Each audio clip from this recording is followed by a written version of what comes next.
Greetings, fellow humans and other space travelers, and welcome back to my hit or miss Star Trek channel for yet another Eaglemoss product review, one that you may not have been expecting, but obviously it's an older ship, as you can see, but it is a ship that I ordered. I've been debating back and forth for a while on this one. It's the Zheng from the very last episode of Season 1 of Star Trek Picard, the Inquiry class ship from the cut and paste fleet that became infamous from that particular episode. And the reason I was because I didn't love the fact that the entire fleet was made up of this, though I didn't hate the design of the ship itself. And ultimately the pricing, because this was around 40 quid, 39.99, you know, price rhetoric. And that was too steep for me. The reason that I have this now is because I was able to find somebody on eBay who was selling this for £20, literally half the price.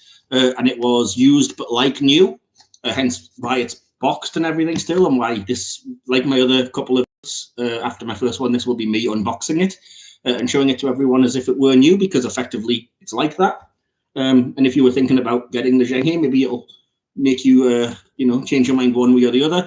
I'll debate, as I have been back and forth with the others, whether it's worth the initial price or whether I'm happy with what I paid for it and stuff. And I'm keen to get stuck in and just see what it looks like, because I feel like whoever rendered this ship on the show didn't do a great job, and I do think from even just looking at the pictures and images, the Eaglemoss have done a better job of filling out something that looks like a Federation ship. I mean, the fact that they've even bothered to include the name and registry, which the people behind Picard's graphics didn't even bother with, is already an improvement, but I can see windows and things on there. And this looks amazing. It looks like a Federation ship. Maybe it's a little darker colouring, depending on what it looks like when I get in there, but this is the box anyway, as I always start with, and obviously it's got the Picard and other ships from the Star Trek universe in the corner, as it always does. That carries on that. Gives you the name of the range, Star Trek, particularly Picard here. The name of the ship. There we go. Same thing around the sides, and another picture of the ship on the back part of the side paneling. Back's just nothing, and you've obviously seen the front. So, yeah, without any further ado, then I'm going to get stuck in and I'm going to open the box for this one. I do have some things for comparisons and stuff later as well, which hopefully will be relevant, because, full disclosure, I have seen bits and pieces of what this looks like and I have some things to compare it to. So we'll see how we go with that. Pardon my double chin. Okay. I know I'm always taken aback by this, but yes, as we open it, the first thing we find is, of course, the little magazine. It's a wee one, because the bigger ships all have smaller magazines for some reason. So this is the magazine for the Zheng specifically, and as with all the others, it gives you a little thing telling you where to put the stand, and then a few specifications. It does have acting Captain William T. Riker. Respect. There you go. Well, some pretty cool pictures, actually. I do like some of the views of this. I love that view of the underside, even though I feel like that thing should be a deflector, and it seems like it isn't. We'll see on the model, I guess. But yeah, show you a couple of things. As I say, you know the drill by now. This is just bits and pieces, but if you want to get the magazine, get it for yourself. I'm sure you could. Oh, and by the way, do stick around at the end of this review. I should have said earlier, I'm going to have a little bonus thing, because I bought something else at the same time as this, but only stick around for it if you are up to date with Star Trek Prodigy, as in the 10th episode of the first series. The mid-season finale, I guess you would call it, or whatever, as it's gone on hiatus. So it relates to something that happened in that episode. This the second little bonus part on the end of this review. So either avoid it if you don't want spoilers, or if you don't mind, by all means carry on. But enough of that. We're back to the Zheng here. Take the polystyrene off. Oh, that is nice. That's big. I like that. That's more like it. That's the kind of size I like in my what's the word, in my premium, I guess, ships. Look at that. That's the size we need.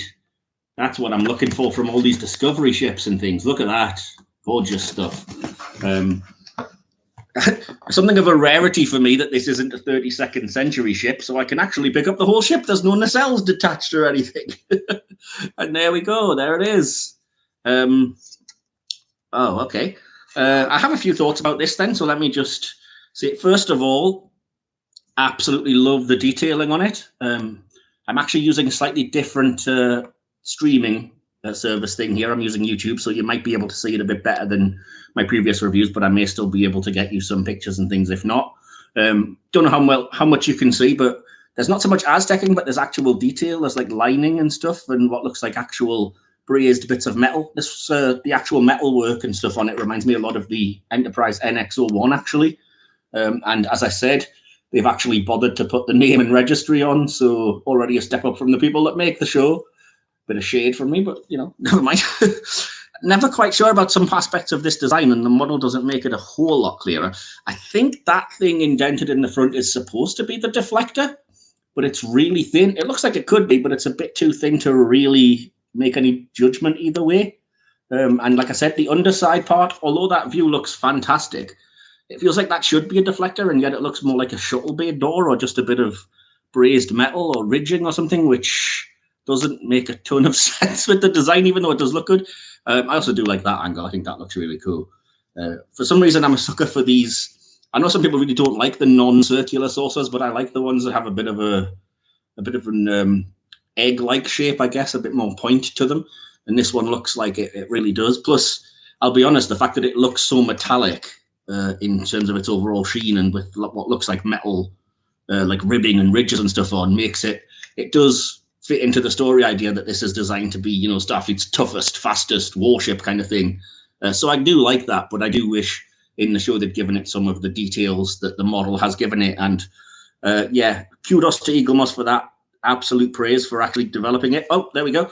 I almost didn't notice that, but if you look on the back of the saucer section, they've even given what looks like impulse engines and maybe other shuttle bay doors. Maybe you'll see it better in a picture, but they've actually given it detail. And it's interesting because I don't know if I noticed on the show, probably not, that the saucer does basically fade down a little bit from the back there. So it's got like a little bit cut out, which I think gives you a much more interesting sort of shape, a bit more of interest.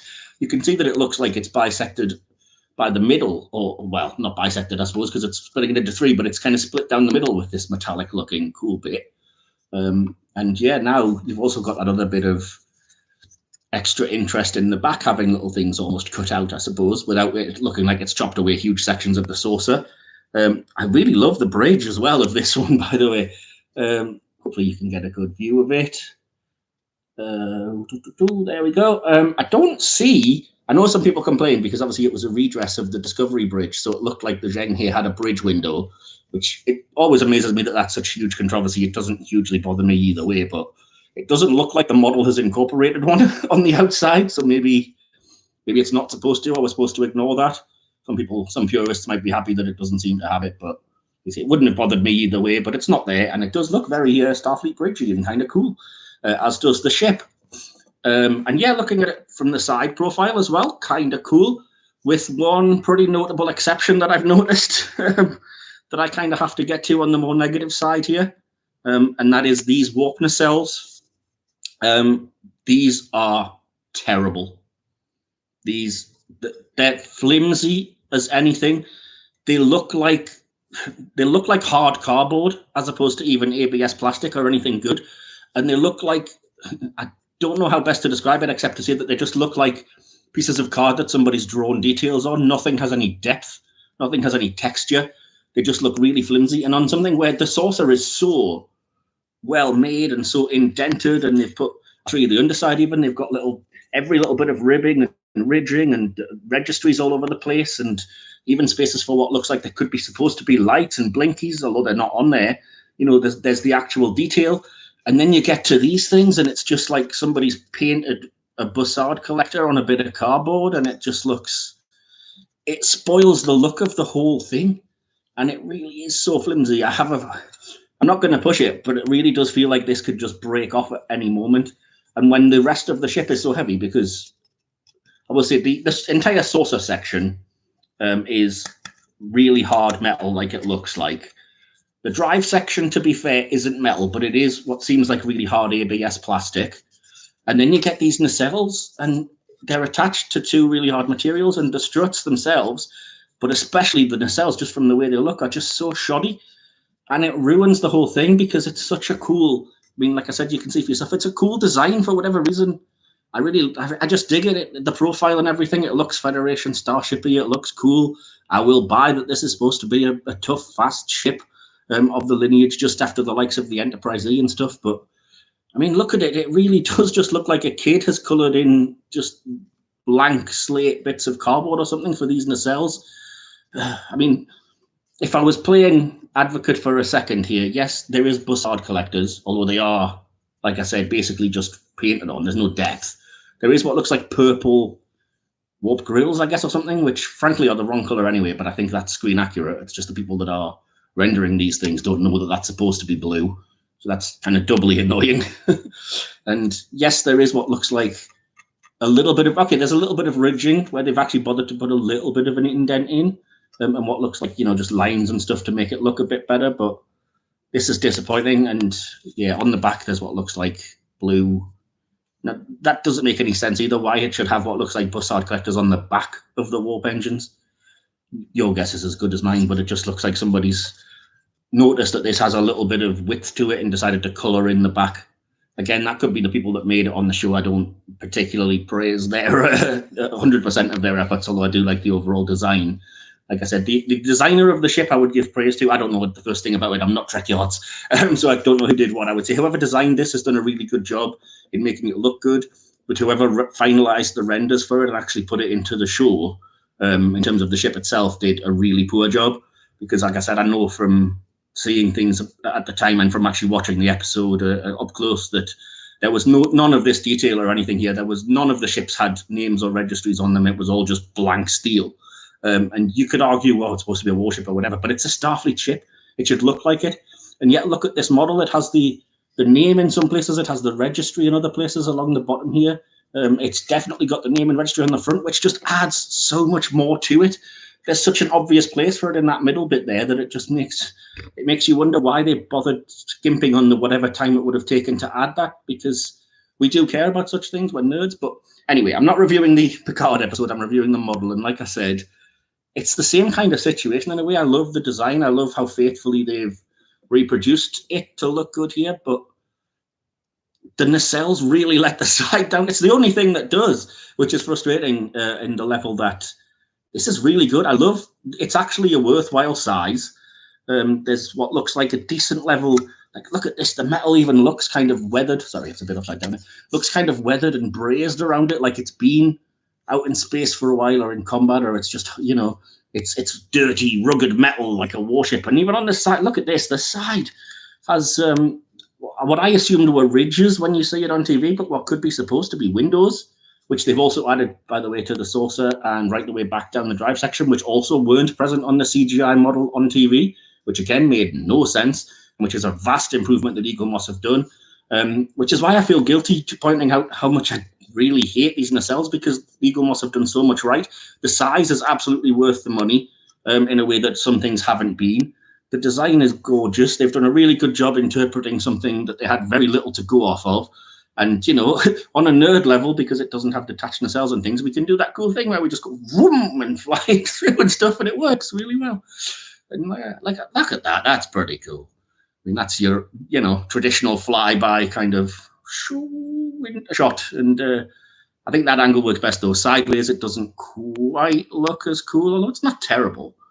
Similar to the Sovereign class and stuff, it just doesn't have a great profile for coming at you sideways.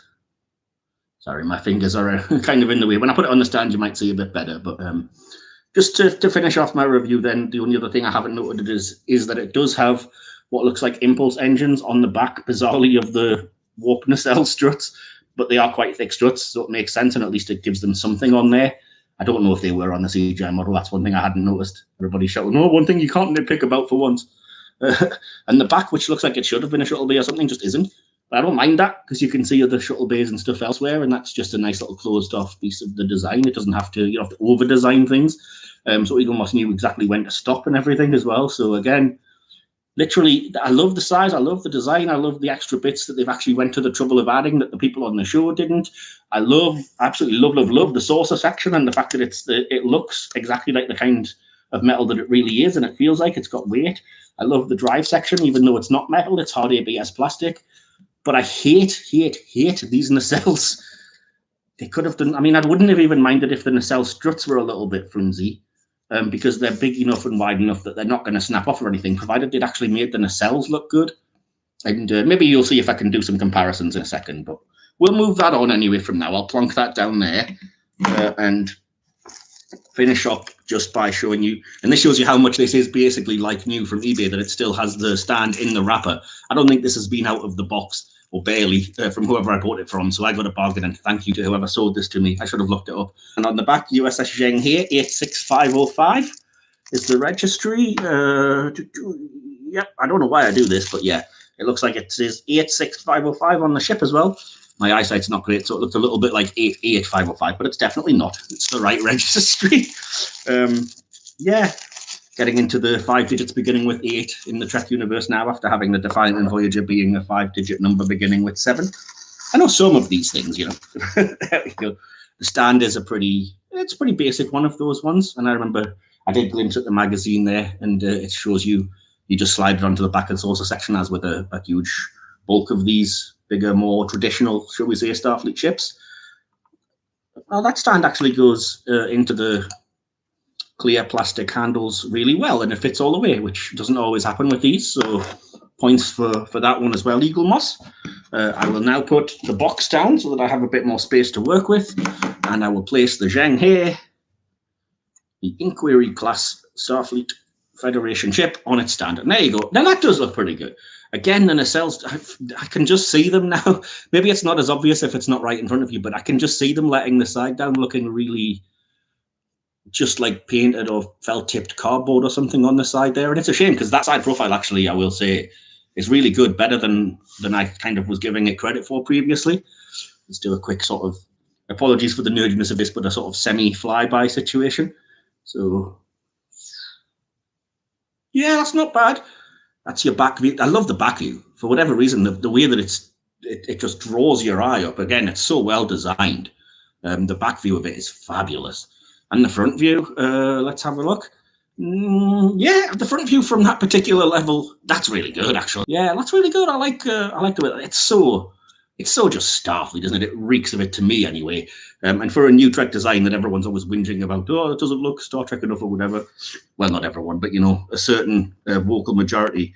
This, to me, looks like an absolute perfect evolution from the Enterprise E and Voyager and all those ships that we saw before Star Trek went on its little hiatus. So I could believe this exists in the 2399, I think, of Star Trek Picard. And there you go, just another cool view. That's probably my favorite view, just along the top, because it just looks cool. So there we go. And so I will just give you some comparisons then, if I could. Size-wise, like I said, I have no issues with this whatsoever. I will bring in, because it just happens to be handy, my USS Shenzhou. But in full disclosure, this is an XL ship. Having said that, like I said, I didn't really know what I was going to compare it with, because I hadn't really opened the box. I'd looked at pictures. And I was going to do a kind of size comparison, hoping it would be decent. And I think I've been justified, because, like I said, this is an XL ship. And when you look at this in comparison to the Zheng here, there's not a huge difference between these. Excuse me as I try to... Yeah, I mean, the Zheng is not an XL. It's one of the large, but it's really comparable. It's really, really cool. I'm happy with that. I'll probably get some pictures, if I can, of them side by side as well, because it's really difficult to do a comparison just in front of the camera like this. But yeah, obviously the Shenzhou is going to be bigger. Like I said, it's an XL. It's worth £20 more or so, I think. The Zheng here isn't. But yeah, unlike a couple of the Discovery ones that I've been really disappointed with the size that Eaglemoss have made them, I'm overjoyed with the size of the Zheng here. I think that's a really good job they've done on that one. The other thing I would say, though, is that the Shenzhou coincidentally happens to have very similar nacelles to the Zheng here. And it really bugs me that they couldn't have done something similar, because the Shenzhou's nacelles are perfectly good. They're fine. And all they've done basically to it is have a little bit more texture, a little bit more detailing, the wrong pennant, but that's a story for another day, and just a slightly harder plastic. Like I said, with what looks like added little bits of metal and stuff on. And it's really hard to convey in the video, but feeling how hard this plastic is compared to what feels like hard cardboard in this one, when they're the same shape and everything of the nacelles, it's so disappointing that they couldn't have done better with that, because that is what would have taken this ship from kind of, they've done a fantastic job to must buy, absolutely worth the money. And yeah, disappointing, I would say.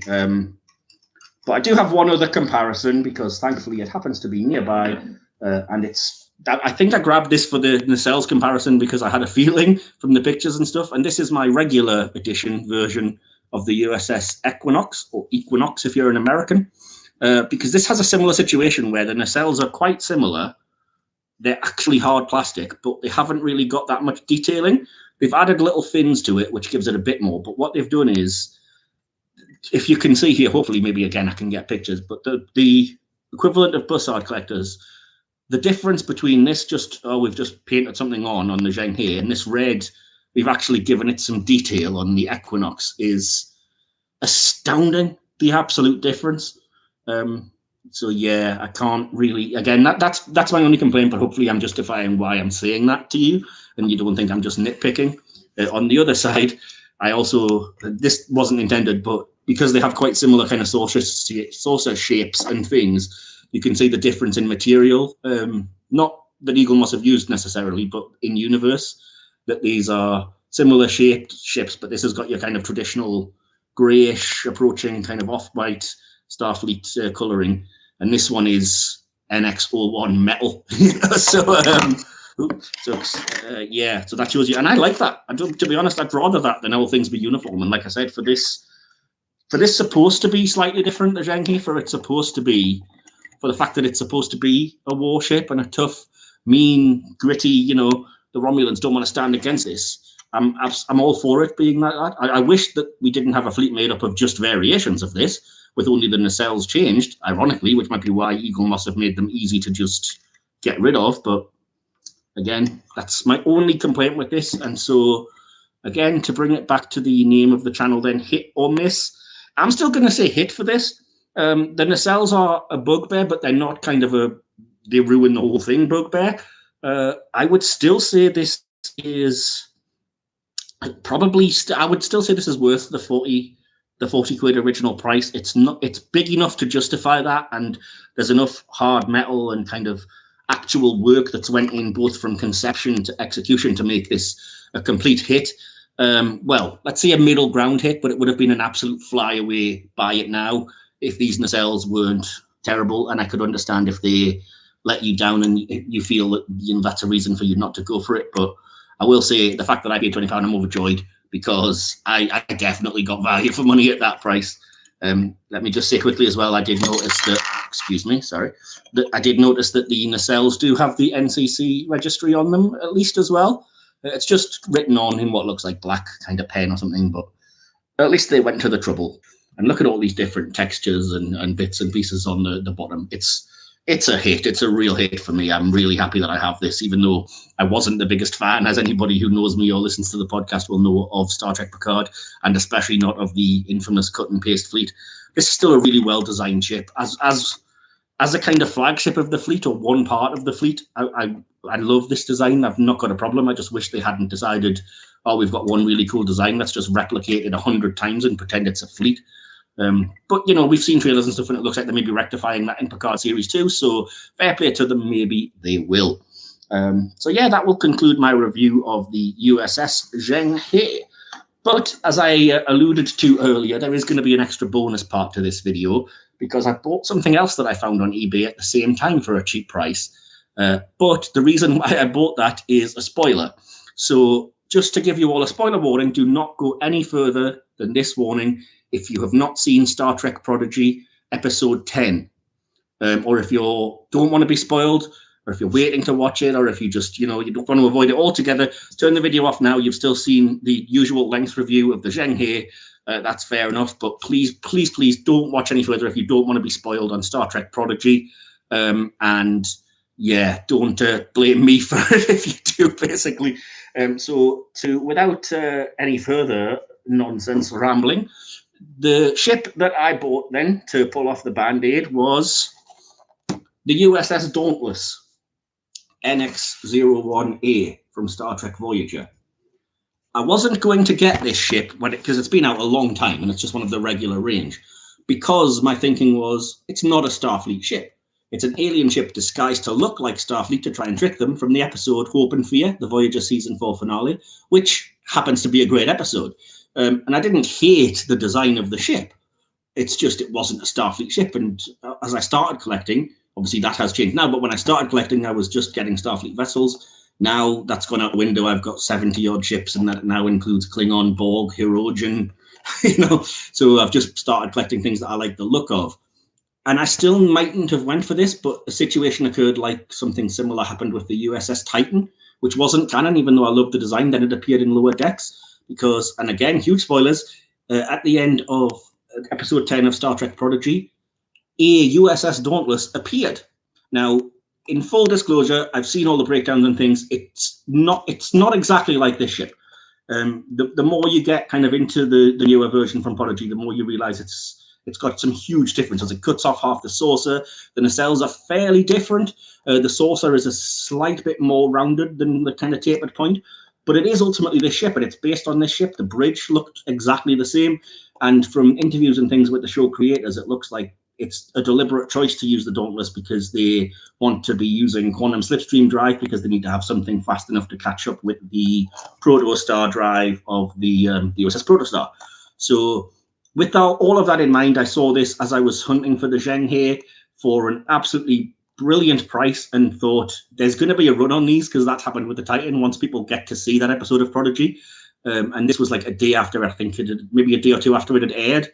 In the US at least, and I was like, I'm going to snap this up because it was around £6, and I don't think you're going to get this ship for anything like that once it becomes public knowledge that episode, even though it wasn't exactly the same, that ship has aired.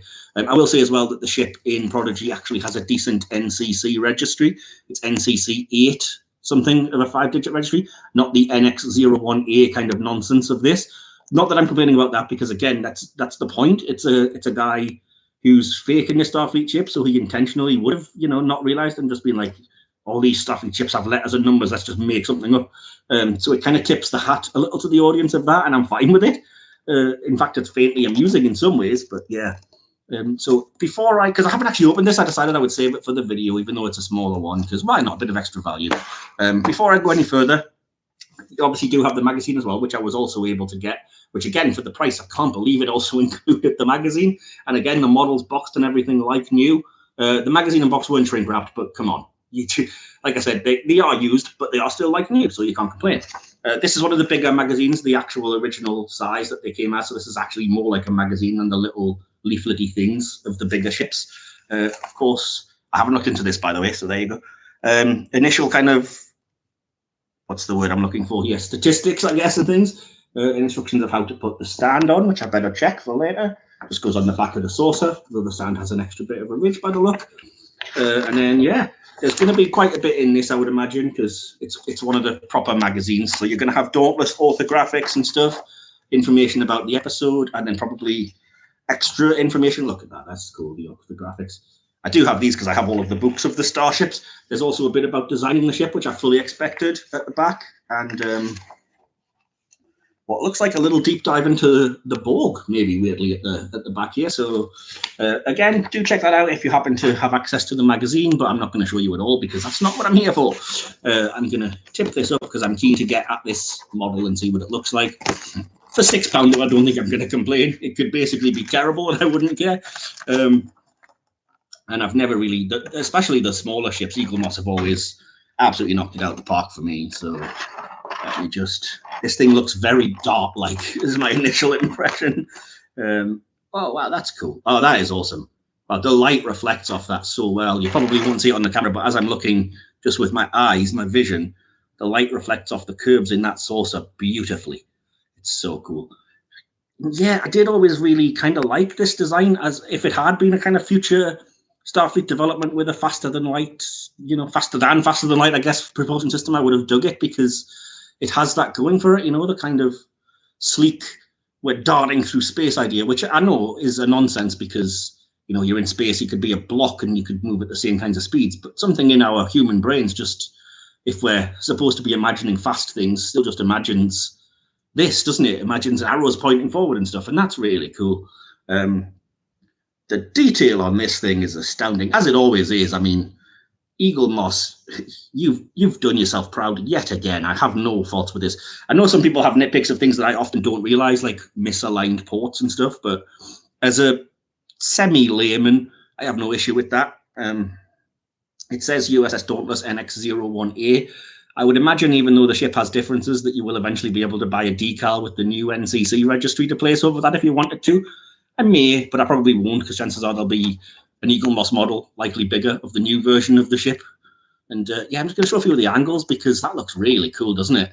I remember liking the way it looked in the episode, but I think I was trying not to get carried away with collecting at the time that the collection launched, and this was quite early. It was only issue 17. So I was like, well, it's not a Starfleet ship, so I can't really, even though, I mean, it's disguised as one and whatever. And looking at that, it does have Starfleet Pennants on the side, the full red stripe and the Starfleet Delta. And let's see if it says anything. It doesn't actually have anything written in, but it's a bit small to be able to, because the back drive section here is very tapered down to a very fine point, and the warp nacelles are incredibly bunched up, but that's the design. And again, I don't hate it. I think it looks good. It almost has again, to the human brain, it's like a bobsled or something type design. Compact, but sleek and pointed and really, really cool. The view we got in Prodigy was of the ship from the back, which was something like this. Maybe I'll put a comparison because I have the picture. It also shows the differences, though, because half of this saucer section is cut off into a cutoff with a little, I guess, ridged area at the back instead. But it does kind of ruin the profile of the ship, in my opinion, in Prodigy, because you're losing a good chunk of the saucer, and that ruins the shapes, and it makes it look even more weird and bitty at the back. And as I say, the nacelles on the Prodigy one aren't the same as these, but I mean, nacelles are nacelles. I'm not going to nitpick about things like that, although, like I said, I will, because I'm going to get the other ship probably when it comes out, the Prodigy equivalent. But I will say they've done a fantastic job on these nacelles. The amount of Aztecing and details, the blue translucent material that they've used for the what looks like bussard collector at the front here. There's ridging on it, which actually has texture. And this is on a warp nacelle that is maybe 2 centimeters long, and they've went to that trouble. Obviously, again, at the front, the top, you've got the Starfleet kind of squaring pattern of the Aztecing at the front. You've got windows everywhere. You've got little bits and pieces that people more skilled than me will be able to know what they are, but I can see their impulse engines and RCS thrusters and escape pods, I think, on the side. Yeah, definitely escape pods on the sides and things. And yeah, this is the part that I always love the most, is the underneath of it, the underside, because it looks so different. Like this deflector that kind of wraps around, at the front here, gives it a really cool profile. Now that looks kind of, I don't know why, but that just reeks of cool to me, the fact that it wraps around like that. It almost looks like, forgive me, but it looks like the ship's wearing kind of cool shades or something, you know? But, so yeah, that design and that angle is fantastic as it reaches up to high speeds. And again, yeah, look, as it comes at you, it looks fast. It does. And again, so much great design went into this, because it simultaneously has to do so much, and to me it does. It looks like a Starfleet ship well enough to convince the Voyager crew. It looks like an alien ship enough that the audience could buy it, which is why there is slightly, you can't really see it as well on the model, but in the episode it's kind of got an almost bronzy finish as opposed to the kind of greyish white of Starfleet. This just looks like a slightly off grey, but I can live with it. So yeah, it looks like it fulfills those functions perfectly adequately. It also has to reek speed, you know, we're faster than warp, and I think it does that job really well. It has to look like nothing we've seen so far, but still look believable as an evolution of Starfleet, and I think it does that. And yeah, like I said, just look at the coolness of the fact that it's such an unusual design. I love the fact that the saucer it's not even a dart; it kind of flares out like a for want of a better word, I guess, like one of the spades from a playing card deck.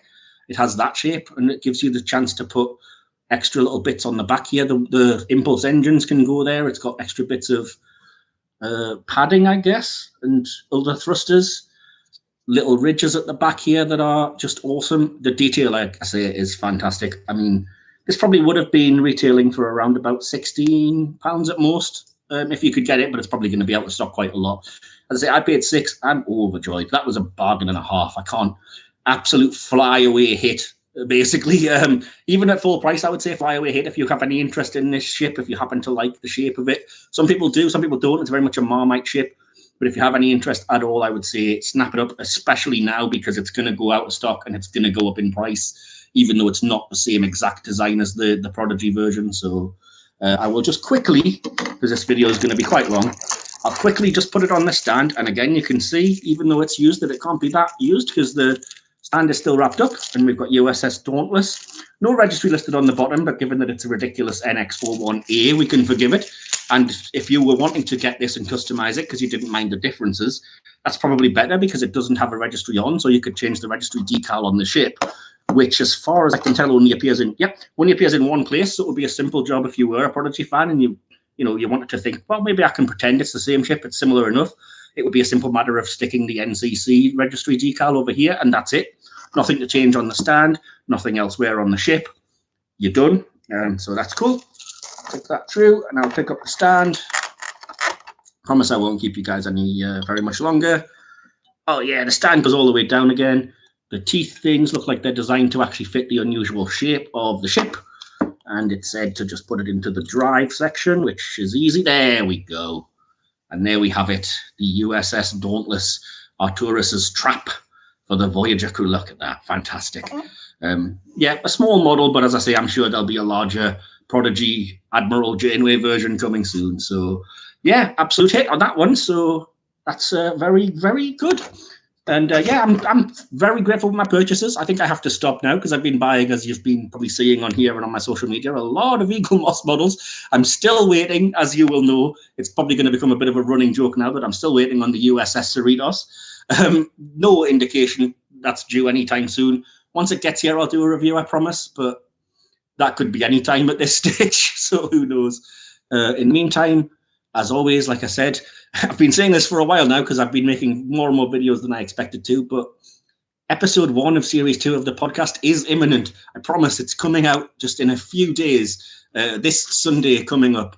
And that will be, it's going to be bumper length because it's ended up, the first 2 episodes have both ended up really long because I just had great people, great guys who were happy to talk Trek with a similarly nerdy guy who has the same level of interest. But I think it's really interesting and there's nothing I would cut as being frivolous, and I think it's a great listen. So I do implore you, please do listen to it if you've looked at this review or if you've checked out the channel. I think you'll really get something out of it. And we're discussing in episode 1 the most famous episode of all time, really, the best of both worlds. So everybody's got thoughts and opinions on that, and it's a great listen. Do it in 2 halves if you have to, but do give it a listen and see our opinions on that one.